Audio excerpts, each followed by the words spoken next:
Então vi e ouvi uma águia que voando pelo mesmo céu dizia, pelo meio do céu dizia em grande voz: ai, ai, ai dos que moram na terra, por causa das restantes vozes da trombeta dos 3 anjos que ainda tem de tocar. Apocalipse 8:13. Então a gente viu que o primeiro ai é revelado após o julgamento da 5ª trombeta, o segundo ai é revelado após o julgamento da 6ª trombeta, e o terceiro ai, ele é revelado após o julgamento da 7ª trombeta. Este aí é paralelo à trombeta que soa em Joel 2 e sinaliza a consumação do plano de Deus para o mundo inteiro.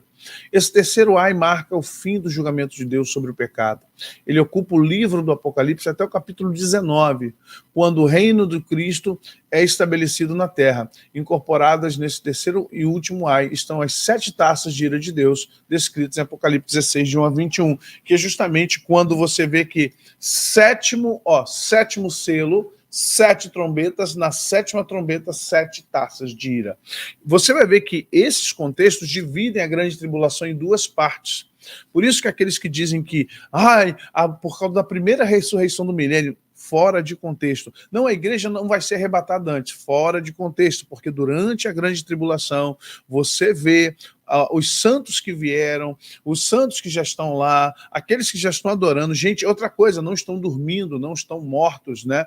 A palavra que ressurgir significa de reaparecer, não só de ressurgir no sentido de revivificar ou viver quem estava morto. Não é como Lázaro. As pessoas têm confundido a palavra ressurreição no sentido profético da ressurreição biológica. A ressurreição biológica fala de um corpo que é ressurreto enquanto pode ser ressurreto. A ressurreição profética fala de ressurgir a pessoa independente do tempo.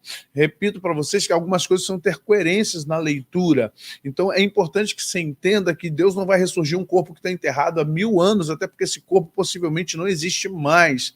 A ressurreição é reaparecer, é reconvocar, é ressurgir, tá bom? Temos que tomar muito cuidado de ser pensantes, racionais ao entender essas coisas. Como é que Deus fazer ressurgir um corpo de 2000 anos, de 1500 anos, ok? Esse corpo já não presta para mais nada, não vale nada. É o ressurgimento da persona, ressurgimento da psuche, ressurgimento da pessoa e não do seu corpo. Tem muita gente preocupada com o seu corpo e não com a sua alma. Então vamos tomar cuidado, tá bom?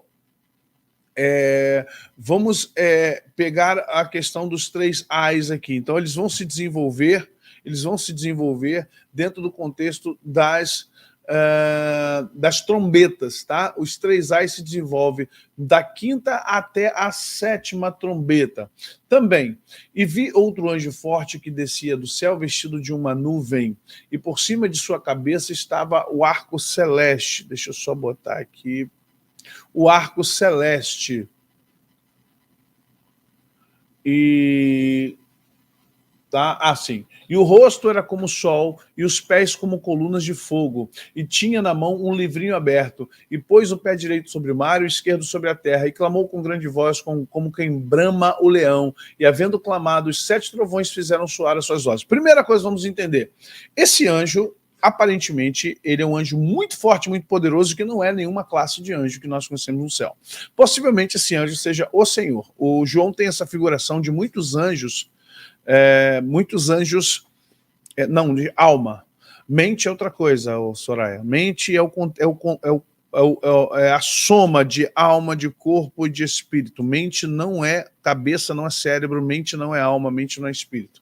Então vamos lá.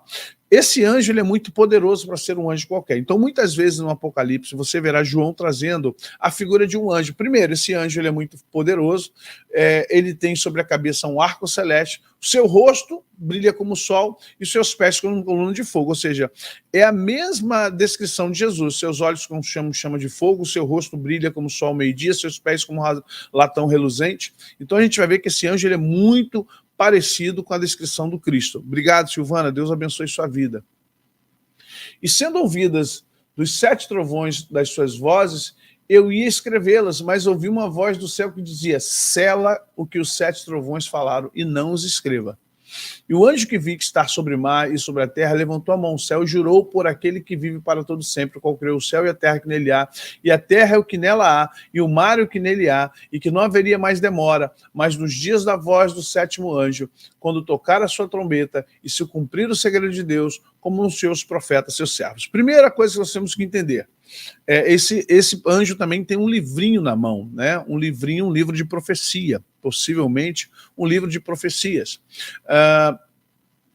Primeira coisa que nós temos que compreender, esse anjo possivelmente está Cristo revestido, João, não sei porque João disse que é um anjo, ele diz, e um anjo, a palavra ângelos é mensageiro, e Cristo, ele traz a mensagem, ele quem revela. Segundo, ele fala de 7 trovões que trazem coisas que João entendeu e iria escrever, e a voz do Senhor, aí o Senhor Deus Pai, diz a João, não escreva, sela o que os 7 trovões, assim, bloqueia o que os 7 trovões falaram e não escreva. Por quê? Para que, não haveria mais assim, mas no dia da voz do 7º anjo, quando tocar a sua trombeta, se cumprirá o segredo de Deus, como anunciou. Agora, tocar a trombeta, vamos lembrar que quando vem a 7ª trombeta, vem 7 flagelos, 7 taças sobre a terra. Se você pensar 7 selos, 7 trombetas, 7 flagelos, você vai entender aqui que esse número 7 se divide para justamente os 7 anos da grande tribulação. E a gente vai começar a compreender algumas coisas importantes até para que tenhamos uma capacidade cognitiva de olhar para o horizonte e voltar a olhar para o presente. Vamos lá. Isso tudo entre a 6ª e a 7ª trombeta.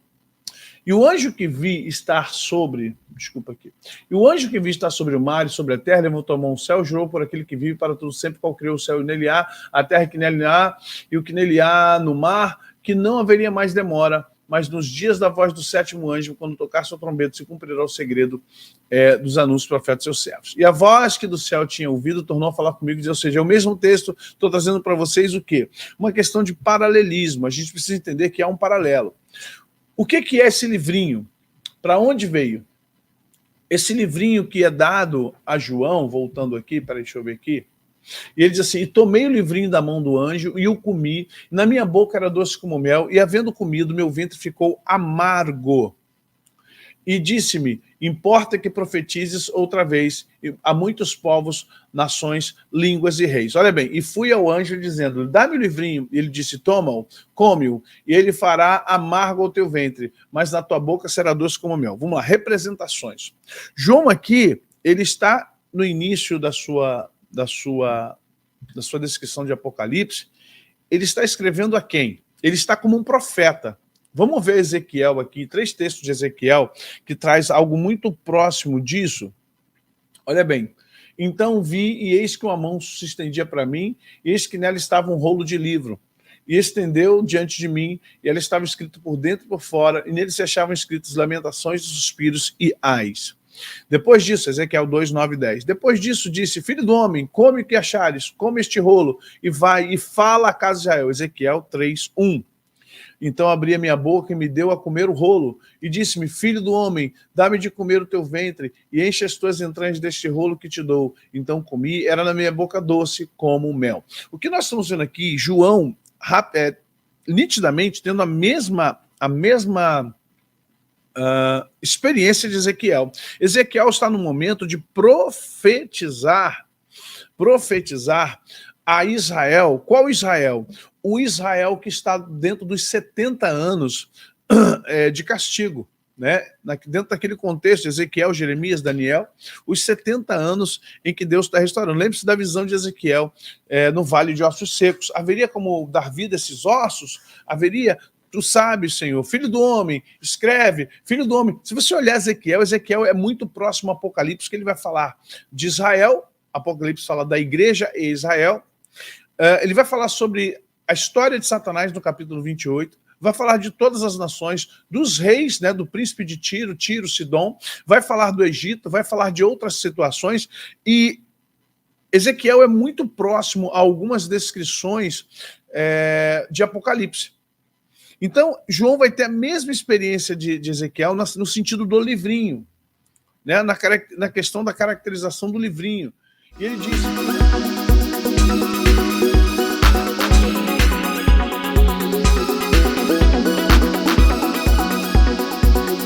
Música